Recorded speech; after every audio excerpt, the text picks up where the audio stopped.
ನಮಸ್ಕಾರ ವೀಕ್ಷಕರೇ, ನೀವು ಪ್ಲಾಸ್ಟಿಕ್ ಬಾಟಲ್ಗಳಲ್ಲಿ ನೀರು ಕುಡಿಯುತ್ತೀರಾ? ಸರ್ಕಾರ ಪ್ಲಾಸ್ಟಿಕ್ ಅನ್ನು ಯಾವ ಕಾರಣಕ್ಕಾಗಿ ಬ್ಯಾನ್ ಮಾಡ್ತಾ ಇದೆ? ಹೋಟೆಲ್ ಢಾಬಾಗಳಿಂದ ಬಿಸಿಯಾದ ಆಹಾರವನ್ನು ಪ್ಲಾಸ್ಟಿಕ್ ಕವರ್ನಲ್ಲಿ ಪಾರ್ಸಲ್ ತರ್ತೀರಾ? ಹಾಗಿದ್ರೆ ಈ ವಿಡಿಯೋ ನಿಮಗಾಗಿ.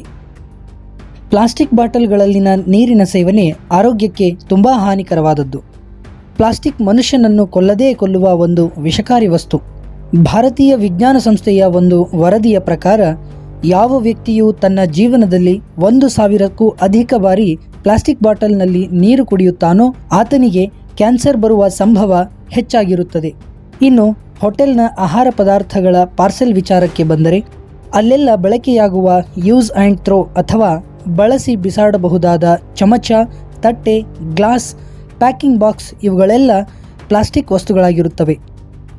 ಕಡಿಮೆ ಗುಣಮಟ್ಟದ ತೆಳುವಾದ ಪ್ಲಾಸ್ಟಿಕ್ನಿಂದ ತಯಾರಾದ ನೀರಿನ ಬಾಟಲ್ಗಳು ಬಿಸಿಯಾದ ಉಷ್ಣದ ಸಂಪರ್ಕಕ್ಕೆ ಬಂದಾಗ ಡಯಾಕ್ಸಿನ್ ಎಂಬ ವಿಷಕಾರಿ ರಾಸಾಯನಿಕ ಅಂಶವನ್ನು ಬಿಡುಗಡೆಗೊಳಿಸುತ್ತವೆ. ಈ ವಿಷಕಾರಿ ಅಂಶ ನೀರಿನೊಂದಿಗೆ ಬೆರೆತು ವಿಷವಾಗಿ ಮಾರ್ಪಾಡಾಗುತ್ತದೆ. ಇಂತಹ ನೀರನ್ನು ದಿನನಿತ್ಯ ಸೇವಿಸುವವರಿಗೆ ಕ್ಯಾನ್ಸರ್ ಕಾಯಿಲೆ ಬರುವ ಸಾಧ್ಯತೆಗಳು ತುಂಬ ಹೆಚ್ಚು. ಅಷ್ಟೇ ಅಲ್ಲದೆ ಮನೆಯಲ್ಲಿ ನಾವು ಬಳಸುವ ಪ್ಲಾಸ್ಟಿಕ್ನ ಚಹಾ ಕಪ್ಪುಗಳು, ಪ್ಲಾಸ್ಟಿಕ್ನ ಚಮಚ, ಪ್ಲಾಸ್ಟಿಕ್ ತಟ್ಟೆ, ಪ್ಲಾಸ್ಟಿಕ್ ಟಿಫನ್ ಬಾಕ್ಸ್ ಇವುಗಳೆಲ್ಲ ಬಿಸಿ ಆಹಾರ ಪದಾರ್ಥಗಳ ಸಂಪರ್ಕಕ್ಕೆ ಬಂದಾಗ ಕ್ಯಾನ್ಸರ್ ಕಾರಕ ವಿಷಕಾರಿ ರಾಸಾಯನಿಕ ಅಂಶಗಳು ಆಹಾರಕ್ಕೆ ಬಿಡುಗಡೆಯಾಗುತ್ತವೆ. ಈ ಆಹಾರದ ಸೇವನೆಯ ಮೂಲಕ ನಾವು ಕ್ಯಾನ್ಸರ್ ರೋಗಕ್ಕೆ ಮನದುಂಬಿ ಆಹ್ವಾನ ನೀಡಿದಂತಾಗುತ್ತದೆ.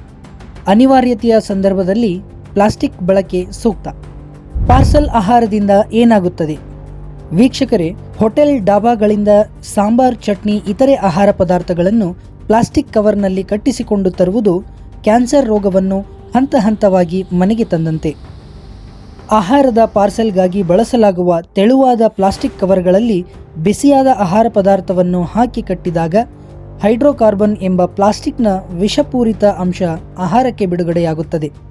ಇಂತಹ ಆಹಾರವನ್ನು ದಿನನಿತ್ಯ ಸೇವಿಸುತ್ತಾ ಹೋದಾಗ ನಮ್ಮ ದೇಹವು ರೋಗ ನಿರೋಧಕ ಶಕ್ತಿಯನ್ನು ಕ್ರಮೇಣವಾಗಿ ಕಳೆದುಕೊಂಡು ದೇಹದಲ್ಲಿನ ಸೂಕ್ಷ್ಮ ಅಂಗಾಂಗಗಳು ಹಾನಿಗೊಳಗಾಗುತ್ತವೆ. ಇದರ ಪರಿಣಾಮವಾಗಿ ಭವಿಷ್ಯದಲ್ಲಿ ಮೂತ್ರಪಿಂಡದ ಸಮಸ್ಯೆ, ರಕ್ತದ ಕ್ಯಾನ್ಸರ್, ಶ್ವಾಸಕೋಶದ ಕ್ಯಾನ್ಸರ್ ಉಂಟಾಗುತ್ತವೆ. ಹೀಗಾಗಿ ವೀಕ್ಷಕರೇ, ಇಂದಿನಿಂದ ಪ್ಲಾಸ್ಟಿಕ್ನ ನೀರಿನ ಬಾಟಲ್ಗಳ ಬದಲಾಗಿ ಸ್ಟೀಲ್ ಅಥವಾ ತಾಮ್ರದ ನೀರಿನ ಬಾಟಲ್, ಪ್ಲಾಸ್ಟಿಕ್ನ ಚಹಾ ಕಪ್ಗಳ ಬದಲಾಗಿ ಸ್ಟೀಲ್ ಕಪ್ ಮತ್ತು ಪ್ಲಾಸ್ಟಿಕ್ ತಟ್ಟೆಗಳ ಬದಲಾಗಿ ಸ್ಟೀಲ್ ತಟ್ಟೆಗಳನ್ನು ಬಳಸುವ ಮೂಲಕ ಪ್ಲಾಸ್ಟಿಕ್ ಅನ್ನು ನಮ್ಮ ಬದುಕಿನಿಂದ ದೂರ ಮಾಡೋಣ. ಕ್ಯಾನ್ಸರ್ ಮುಕ್ತ ಸಮಾಜಕ್ಕೆ ನಾಂದಿ ಹಾಡೋಣ. ನಮಸ್ತೆ.